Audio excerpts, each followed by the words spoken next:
அனைவருக்கும் வணக்கம். இந்த பதிவில் இப்போ நம்ம பார்க்க போற மிகவுமே முக்கியமான ஒரு பதிவு என்ன அப்படின்னா, வரக்கூடிய செப்டம்பர் 2ஆம் தேதி அமாவாசையானது வரப்போகின்றது.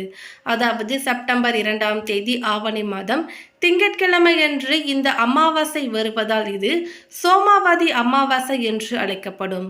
சோம என்றால் சந்திரன் என்று பொருள். சந்திரனுக்கு உகந்த திங்கட்கிழமையில் வருவதால் இதற்கு சோமாவதி அமாவாசை என்று பெயர். இந்த அமாவாசையானது வருடத்தில் ஓரிரு முறை மட்டுமே நிகழும். அந்த வகையில் வரக்கூடிய செப்டம்பர் 2ஆம் தேதி இந்த அமாவாசையானது ஏற்பட போகின்றது. இந்த அமாவாசையின் பொழுது ஏற்படக்கூடிய கிரக நிலை, கிரக மாற்றங்களை பொறுத்து செப்டம்பர் 2ஆம் தேதிக்கு பிறகு வரக்கூடிய நாட்களானது சிம்மராசிக்காரர்களுக்கு எப்படிப்பட்டதாக இருக்க போகிறது என்பதை பற்றியும், இந்த சோமாவதி அமாவாசையின் பொழுது நம்ம செய்ய வேண்டிய விஷயங்கள் என்னென்ன, செய்யக்கூடாத விஷயங்கள் என்னென்ன அப்படிங்கிறத பற்றியும் இந்த பதிவில் நம்ம இப்போ பார்த்து தெரிஞ்சுக்க போகிறோம். எனவே பதிவை பார்த்துட்டு இருக்கிறவங்க தொடர்ந்து பார்த்துட்டு வாங்க. அது மட்டும் இல்லாமல் நீங்கள் இப்போ தான் நம்ம சேனலை ஃபர்ஸ்ட் டைமாக பார்க்குறீங்க அப்படின்னாலும் கண்டிப்பாக சப்ஸ்கிரைப் பண்ணிக்கோங்க. அப்படியே பக்கத்தில் இருக்கக்கூடிய நோட்டிஃபிகேஷனுக்கான பெல்லைக்கானையும் கிளிக் பண்ணிக்கோங்க. இந்த சோமாவதி அமாவாசையானது செப்டம்பர் 2ஆம் தேதி காலை 5:21 மணிக்கு ஆரம்பிக்கிறது. மேலும் செப்டம்பர் 3ஆம் தேதி முதல் காலை 7:24 மணி வரை இந்த அமாவாசை திதியானது வருகின்றது. இந்த செப்டம்பர் மாதத்தில் புதன், சூரியன், சுக்கிரன் ஆகிய கிரக பெயர்ச்சிகள் நடக்கின்றன. இதில் கன்னிராசி அதிபதி புதன் பகவான் கடக ராசியிலும், சிம்மத்திலும் சிம்ம ராசி அதிபதி சூரியன் ராசியில் சஞ்சரித்த பிறகு கன்னிராசிக்கு மாறவிருக்கின்றார். சிம்ம ராசிக்காரர்களை பொறுத்தவரை செப்டம்பர் மாதத்தில் வேலை தொடர்பான விஷயத்தில் அனுபவம் கை கொடுக்கும். உங்களுக்கான மதிப்பும் அதிகரிக்கும். உங்களுக்கு சம்பள உயர்வு கிடைக்கவும் வாய்ப்பிருக்கிறது. வேலையில் நம்பிக்கை அதிகரிக்கும். கல்வி தொடர்பான விஷயத்தில் ஆர்வத்துடன் செயல்படுவீர்கள். மாணவர்களுக்கு படிப்பிலும் புதிய வேலை தேடுவதிலும் சிறப்பாக செயல்படுவீர்கள். தேர்வு தொடர்பான விஷயத்தில் நல்ல வெற்றியையும் எதிர்பார்க்கலாம். குடும்பத்தில் சுப நிகழ்வுகள் நடக்கும். உறவினர்கள் வருகை மகிழ்ச்சியை கொடுக்கும். குடும்ப உறுப்பினர்களிடம் பிணைப்பு சிறப்பாக இருக்கும். வீட்டு சூழலும் மகிழ்ச்சிகரமாகவும் அற்புதமானதாகவும் இருக்கும். உங்களின் காதல் மற்றும் திருமண வாழ்க்கைக்கான ஏற்றத்தாழ்வுகள், மனக்கசப்பு நிறைந்ததாக இருக்கும். உங்கள் துணையுடன் நேரத்தை செலவிட முடியாமலும் போகலாம். தேவையற்ற கருத்து வேறுபாடுகள் ஏற்படலாம். உங்களின் பொருளாதார நிலையும் நிதி நிலையும் சிறப்பாக இருந்தாலும் செலவுகள் அதிகரிக்க வாய்ப்பிருக்கிறது. செலவுகளை கட்டுப்படுத்த வேண்டும். சேமிக்க முயற்சி செய்வதும் நல்லது. உடல் ஆரோக்கியத்தில் ஏற்ற இறக்கமான சூழல் இருக்கலாம். ஆரோக்கியத்தை பராமரிப்பதற்கு விதமாக உடற்பயிற்சி, யோகா, தியானத்தில் ஈடுபடுவதோடு சரியான நேரத்தில் ஆரோக்கியமான உணவையும் எடுத்துக்கொள்ள வேண்டும். இந்த மாதத்தில் நீங்கள் கொஞ்சம் சோர்வாக இருப்பதாகவும் உணர்வீர்கள். அனைத்து காரியங்களிலுமே வெற்றி உண்டாகும். பணவரவு மகிழ்ச்சி கொடுப்பதாக இருக்கும். புதிய வாகனம் வாங்கும் யோகம் உண்டாகும். ஒரு சிலருக்கு எதிர்பாராத அதிர்ஷ்ட வாய்ப்புகளும் ஏற்படும். தெய்வ பக்தியும் ஆன்மீகத்தில் நாட்டமும் அதிகரிக்கும். தந்தை வழியில் எதிர்பார்த்த காரியம் முடிவதில் தாமதம் ஏற்படலாம். தந்தையுடன் கருத்து வேறுபாடு ஏற்படக்கூடும் என்பதால் பொறுமையுடன் இருப்பதும் நல்லது.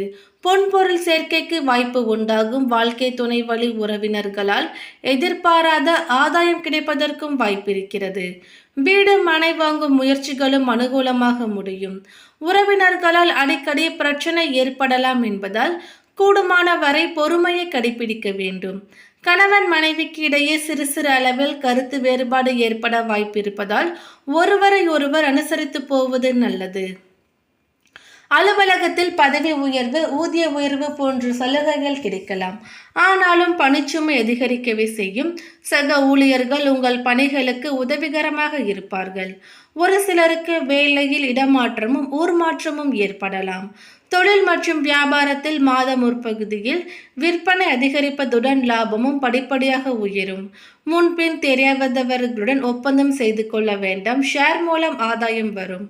குடும்பத்தை நிர்வகிக்கக்கூடிய பெண்களுக்கு குடும்பத்தை நிர்வகிப்பதில் சற்று சிரமம் இருக்கவே செய்யும். பொறுமையை கடைபிடிப்பது நல்லது. வேலைக்கு செல்லக்கூடிய பெண்களுக்கு வேலை சுமை சற்று அதிகமாக இருக்கலாம். அடுத்ததாக மகம் நட்சத்திரத்தை சேர்ந்தவர்களுக்கு நன்மையான மாதம்.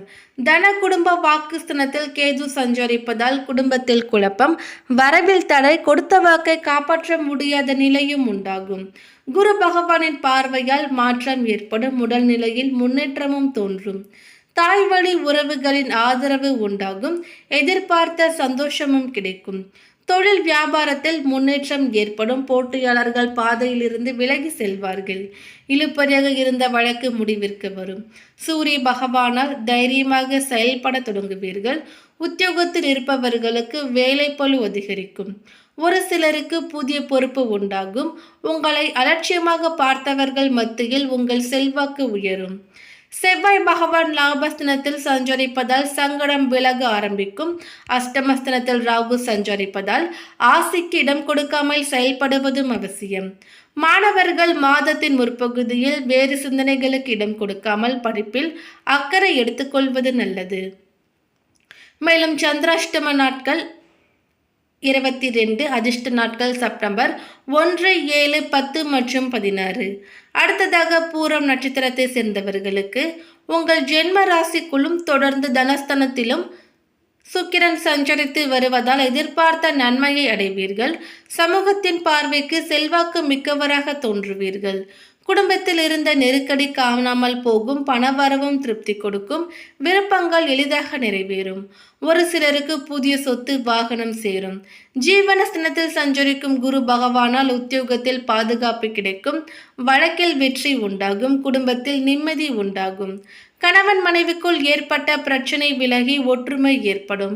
லாபஸ்தனத்தில் சஞ்சரிக்கும் செவ்வாய் பகவானால் ரியல் எஸ்டேட், பில்டர்ஸ், விவசாயம், உணவகங்கள், செங்கல் வியாபாரம் லாபம் கொடுக்கும்.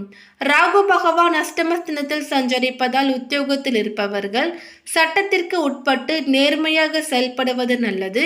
எதிர்பார்த்த முன்னேற்றமும் தாமதமாக கிடைக்கலாம். மாணவர்களுக்கு படிப்பில் கவனம் செலுத்துவது நல்லது. எதிர்காலத்தில் சிறந்த முன்னேற்றத்தை கொடுக்கும். அதிர்ஷ்டமான நாட்கள் செப்டம்பர் 6, 10 மற்றும் 15.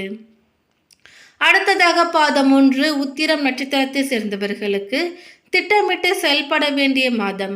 ராசிநாதன் ராசிக்குள்ளாகவே சஞ்சரிப்பதால் எல்லாவற்றிலும் வேகம் இருக்கும். அதிரடியாக செயல்படுவீர்கள். உங்கள் பலம் மற்றவர்களுக்கு தெரிய வரும். அதே நேரத்தில் உங்கள் அவசர செயல்கள் உங்களுக்கே சங்கடத்தை ஏற்படுத்தலாம். சுக்கிர பகவானால் பொருளாதார நெருக்கடியும் விலகும். வரவேண்டிய பணமும் வரும். தடைப்பட்டு இருந்த வேலைகள் நடக்கும். ஒரு சிலருக்கு புதிய சொத்து சேரும். லாபஸ்தனத்தில் சஞ்சரிக்கக்கூடிய செவ்வாய் பகவானால் பிரபலங்களால் நன்மை ஏற்படும். தொழில் வியாபாரத்தில் லாபம் அதிகரிக்கும். மண்ணை தொட்டாலும் பொன்னாகும். குடும்ப சுக சத்ருஸ்தனங்களுக்கு குருவின் பார்வை உண்டாவதால் குடும்பத்தில் மகிழ்ச்சி அதிகரிக்கும். கணவன் மனைவிக்குள் ஏற்பட்ட பிரச்சனை விலகும். பணவரவு சந்தோஷத்தை ஏற்படுத்தும். உங்கள் எதிர்பார்ப்பு பூர்த்தியாகும். உடல்நிலை சீராகும். வழக்கு விவகாரமும் சாதகமாகும். அரசியல்வாதிகளுக்கு செல்வாக்கு உயரும். ஒரு சிலர் தலைமையின் பாராட்டிற்கு ஆளாவீர்கள். லாபம் அதிகரிக்கும். மாணவர்களுக்கு படிப்பில் ஆர்வம் உண்டாகும். மேலும் அதிர்ஷ்டமான நாட்கள் செப்டம்பர் 1 மற்றும் 10. மேலும் இந்த சோமாவதி அமாவாசை அன்று புனித நதியில் நீராடுவது மிகவும் சிறப்பு. ஆற்றில் குளிக்க முடியாவிட்டாலும் பிரம்ம முகூர்த்த நேரத்தில் எழுந்து குளிக்க வேண்டும். இந்த நாளில் ஏழை எளியவர்களுக்கு தானம் செய்வது நல்லது. நீங்கள் ஆடை மற்றும் தானியங்களை தானம் செய்தால் வெவ்வேறு விதமான பலன்களும் கிடைக்கும். சோமாவதி அமாவாசை அன்று பசுவிற்கு நெய் கலந்த ரொட்டி, வெல்லம் கொடுத்தால் உங்களுடைய விருப்பங்களும் நிறைவேறும். இந்த நாளில் நீங்கள் தவறுதலாக கூட எந்த ஒரு பிராணியையோ அல்லது வயதானவர்களையோ அவமதிக்க கூடாது. சோமாவதி அமாவாசை நாள் முன்னோர்கள் வழிபாட்டிற்கும் சிவ வழிபாட்டிற்கும் அர்ப்பணிக்கப்பட்ட நாளாகும். இந்த நாளில் சூரிய உதயத்திற்கு முன்பு புனித நதிகள் நீராடிய பிறகு பச்சை பாலில் தயிர், தேன் கலந்த சிவபெருமானுக்கு அபிஷேகம் செய்ய வேண்டும். மேலும் 4 முக நெய் தீபம் ஏற்றி சிவசாலிசா பாராயணம் செய்யலாம். இந்த நாளில் பெண்கள் விரதம் இருந்தால் அவர்களுக்கு திருமண யோகமும் உண்டாகும். மேலும் இந்த நாளில் சிவலிங்கத்தை பிரதிஷ்டை செய்து பார்வதி தேவியை வழிபடுபவர்களுக்கு அனைத்து விதமான விருப்பங்களையும் நிறைவேற்ற முடியும். இந்த நாளில் பிரம்ம முகூர்த்த நேரத்தில் புனித நதிகளில் நீராடி வழிபாடு செய்தால் பித்ரு தோஷங்கள் முதலியன அனைத்து விதமான தோஷங்களும் நீங்கும். இந்த நாளில் முன்னோர்களுக்கு கட்டாயமாக தர்ப்பணம் கொடுக்க வேண்டும். இறந்த தேதி தெரியாத முன்னோர்களுக்கு கூட இந்த நாளில் தர்ப்பணம் கொடுத்தால் அவர்களும் மன அமைதி பெறுவார்கள். மேலும் இந்த தகவல் உங்களுக்கு பிடித்திருந்தால் லைக் பண்ணுங்க, ஷேர் பண்ணுங்க. இது போன்ற பல சுவாரஸ்யமான கணிப்புகளை நீங்க தெரிஞ்சுக்கணும்னா எங்க சேனலை சப்ஸ்கிரைப் பண்ணிடுங்க. தேங்க்யூ.